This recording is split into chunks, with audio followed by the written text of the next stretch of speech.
back to Data Center News Asia. Feels like it's been too long. We're doing more of these catch-up episodes than we're doing. Yeah, I know. We've been a bit slack recently. We should. We need to get back to the strict weekly schedule as opposed to this by 2.5 weekly schedule. Good feedback on the golf video though. They said there was some excellent cinematography, I was told.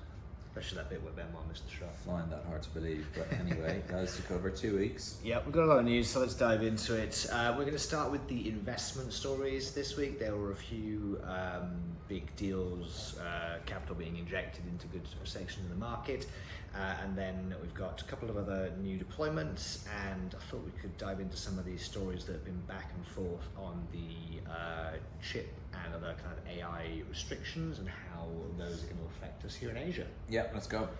All right, so the biggest one by numbers at least, that doesn't mean the most important to everyone else on the list, but certainly PDG have just received a $1.3 billion US dollar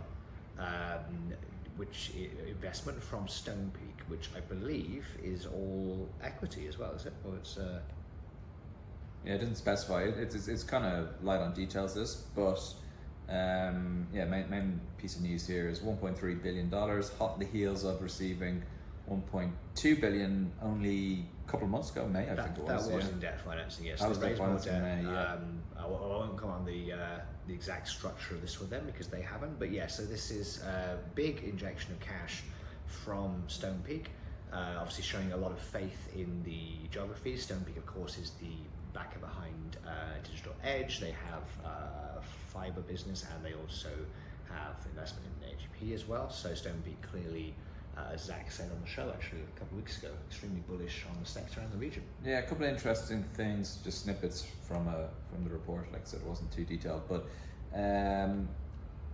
PDG obviously have the Ontario teachers on board. They have Mubadala, they have Warburg Pincus. What was interesting is it mentioned that Warburg Pincus were going to remain as the biggest shareholder. So if they're getting 1.3 billion in and they've got those three guys in, like it's now valuing the business at what, 4 or 5 billion? I don't know, I'm speculating, but multiple billions at this stage. So congratulations for everyone involved. And another show of, I suppose, confidence in the sector and the region.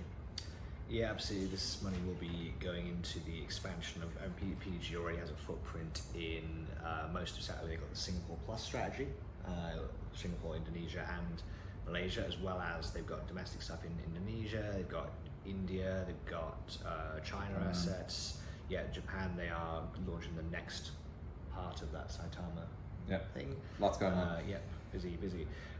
This was interesting from Goodman in Australia. So Goodman in Australia, but this news is in Hong Kong.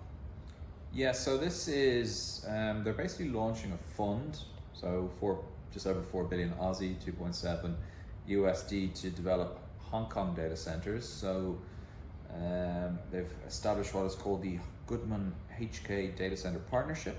Goodman will remain 20% of this group, 6 assets, 180 megawatts. There's several big institutional investors who are also providing capital here.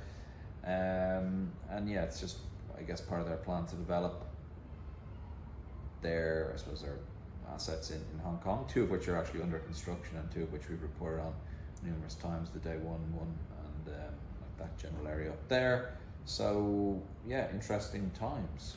Yeah, I'm just looking at the list of so PGGM, APG, Canada, CPIB, and CBRE's investment management team, as well as some Middle Eastern funds. So at least 3 of those are already invested in Hong Kong-based data center companies. I would imagine what with Goodman often being the kind of park developer, and then as you mentioned, Day One, or ST other partners, that some of these partner companies will be.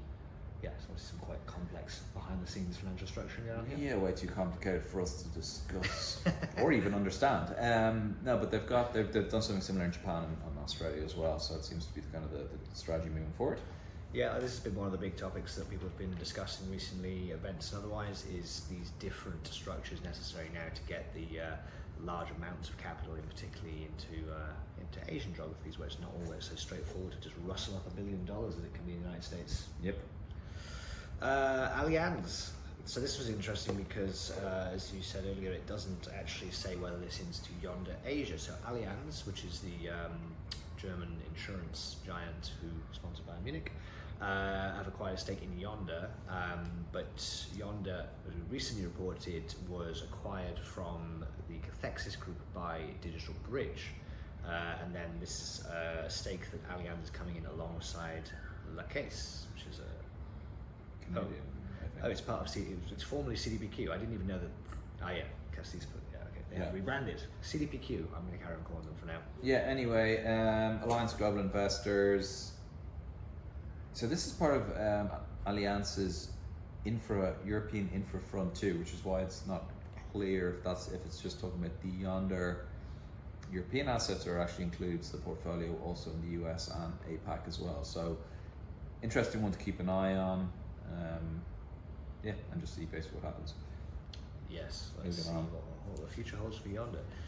So NTT, this was probably could have been another top story, to be honest. So this is the launch of the NTT DC REIT alongside the Keppel REIT and the Digital Core REIT from Digital Realty. This provides retail investors now the opportunity to get involved in Singapore's data center market, although this is a global REIT. Yeah, so NTT have spun out 6 of their assets, launched on the Singapore market, 3 in the US, 2 in Europe and 1 in Singapore if I'm not mistaken.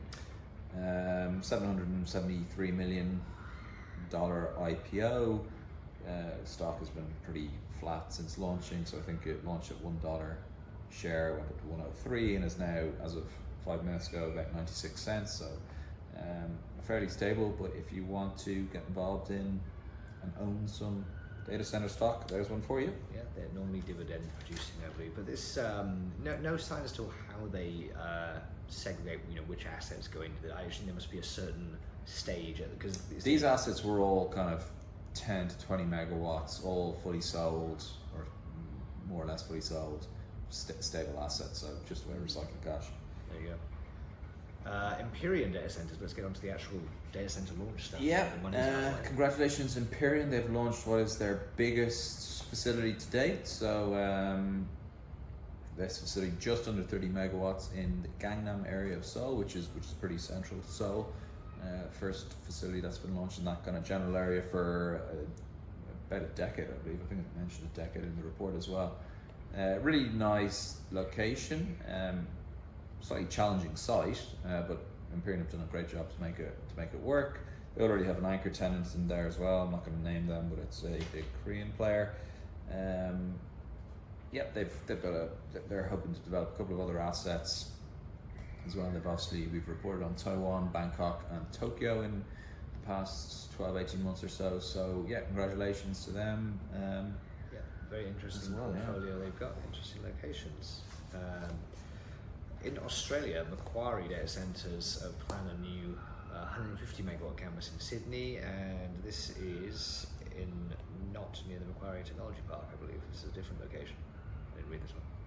You didn't read? Yeah, okay. So it's not here, but I didn't read it. No, it is. Macquarie Data Centres, they're I don't want to say niche, but they're a specialised player in Australia. They've got a really nice campus in Macquarie Park, coincidentally, which is the North Sydney AZ, basically for Microsoft and AWS, where they've got, I think their flagship facility is kind of IC2, IC3, which is the same campus. Then they have a couple of other assets, one downtown in Sydney and then 2 smaller ones in Canberra, if I'm not mistaken. But yeah, they've announced they're developing 150 megawatts. I believe it's also going to be serving that AZ as well. Generally, they have a couple of cloud customers, government clusters, Aussie owned, in the right part of town, so I think this project will go well. Yeah, nice little blue facade stuff on the outside. Yeah, we got the tour a couple of years ago. Nice facility. Excellent. G42, who are probably better known for their investments in the Middle East, I think in Saudi Arabia and Dubai. So they own Casna. So Casna is their operating vehicle. So Casna have, I want to say, 30 assets of various sizes, kind of in the Middle East area generally. I think they have a couple in Turkey as well. But yeah, they have announced $2 billion investment in Vietnam.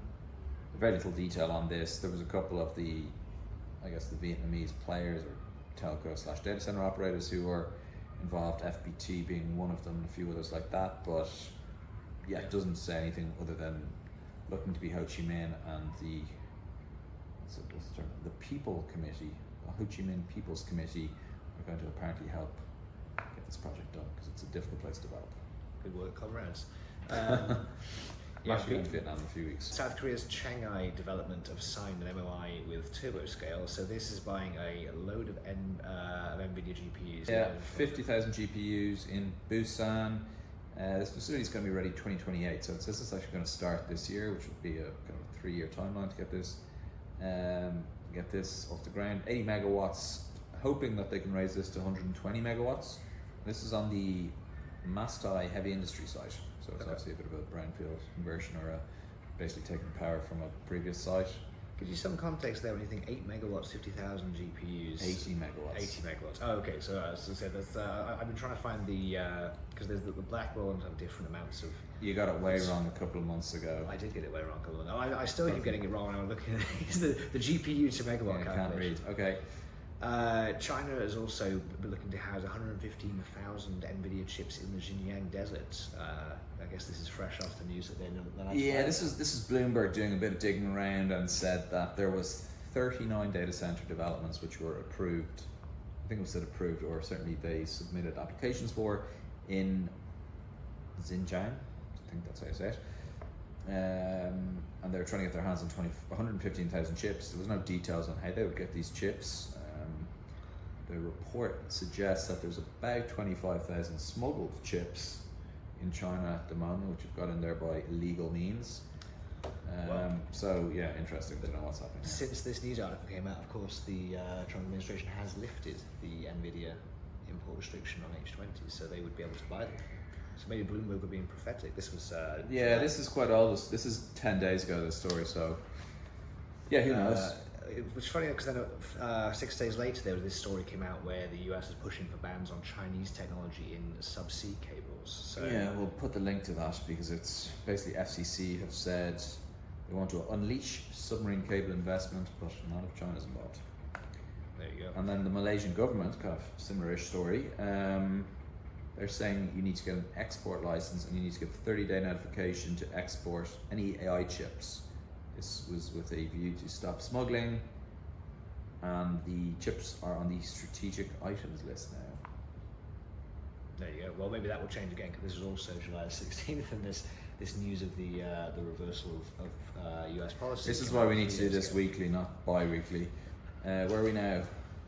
I think the only one we had left was this cloud computing spend in China, which is sort of related as well.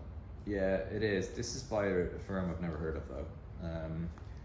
So I'm not going to mention some secondary research firm. Yeah, I'm not going to mention. But no, it was actually pretty interesting if the numbers are correct. So they said that Chinese cloud computing spend was 11.6 billion in first quarter of 2025, up 16%. So slightly below, I guess, what you'd say you'd seeing in the rest of the world. Like I think generally it's kind of around the 20-ish% range. But it probably depends on what metric you're using, etc. But what was interesting, what kind of caught my eye was the spread. So gave Ali market leadership position with 33%, Huawei Cloud at 18%, Tencent at 10%. So I suppose what we would probably regard as the three giants of Chinese cloud, just over 51%. It's there are a lot of, I guess, smaller players, or the market seems to be a bit more fragmented, which was my takeaway from the article.